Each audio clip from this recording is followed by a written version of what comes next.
this is Annette from Southwind Designs, and this is day 2 of our quilt along for spinning wheels. And I thought I'd show you how to put the actual spinning wheel blocks together in this little video. So what I like to do is I start with the center block right here, and then I pick from these little 2 patches that we made yesterday, and I just kind of do a little test run here. I like to have, not always like to have a different one for every side, but it's a possibility, so we're just gonna play with that. And you see I have some different versions here. So I have one that is more of a cool color palette, then I have one here that is a little more orange and red, warm colors, and then here is sort of a mixed palette. So it'll be up to you what you like. I think I'm gonna go for the warm because it's a little colder today and I need to get warmed up, I think. So I think that's going to be it for me. So the first thing I'm going to do is sew this together. It's kind of like a 9 patch. So here's my row 1, row 2, row 3, and let's just go ahead and do that. And I'm matching this up. I don't really use a lot of pins, but you can use pins if you like. Not a problem. And before I start, what I like to do is just put a little feeder in my machine. That kind of helps me chain piece. I don't know, I've always done it that way, even though my machine has the lock stitch now and it has the capability of just pushing a button and clipping the threads. I still like to do it that way for chain pieces. I'm just going to sew with a 1/4 inch, of course, in a neutral thread. So I'm going to go down my rows and I'm just going to stitch the first 2 pieces together.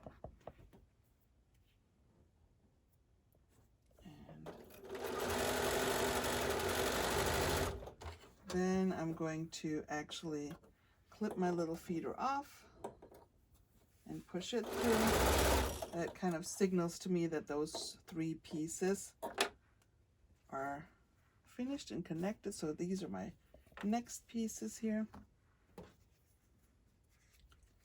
And so the best way to press this, you can already see how it wants to fall. I press to the piece that is just the square. That's kind of how it wants to go. And I do a lot of finger pressing for smaller pieces. I don't feel there's any need to jump up and down.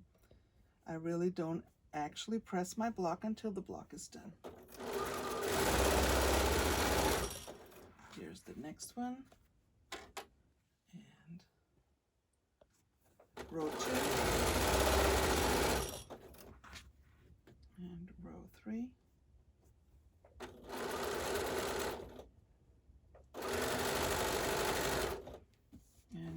Feeder piece.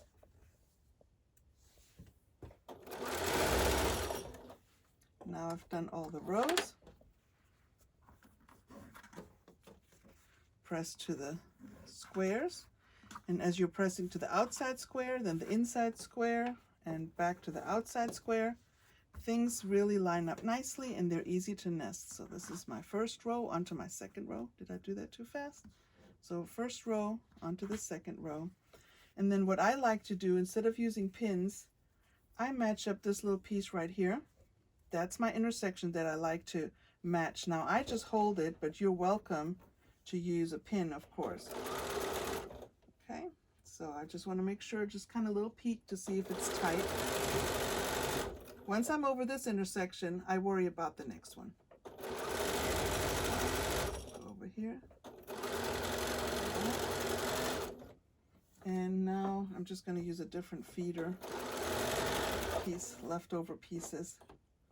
Okay, so let's see what happened there. Okay, so those points match, and I didn't use a pin, see? So now comes the last piece. I'm going to turn it. Again, I'm matching my intersections here. Right now, that's the only thing I'm interested in. And I'm going to kind of push down on that intersection, and then I'll line up everything else. Like this. And the next one. Okay. So, clip this off, and this is the piece right here. And I'm pressing to the outside. So now let's see. Hopefully, this is empty. That's not good. Okay, not a problem. I've got it right here. So I use this glue stick. Basically, there's several companies that make this. What I like about it is that it has a small area here in the front to put the glue on. And so the first thing we're going to actually do is use the folded pieces, and I'm just going to give you a little dry run. So one of those goes on each side, and then it turns from this wonky 9-patch into a churn dash or spinning wheel. So the first thing I do when I put the glue on is I always glue only in the corners.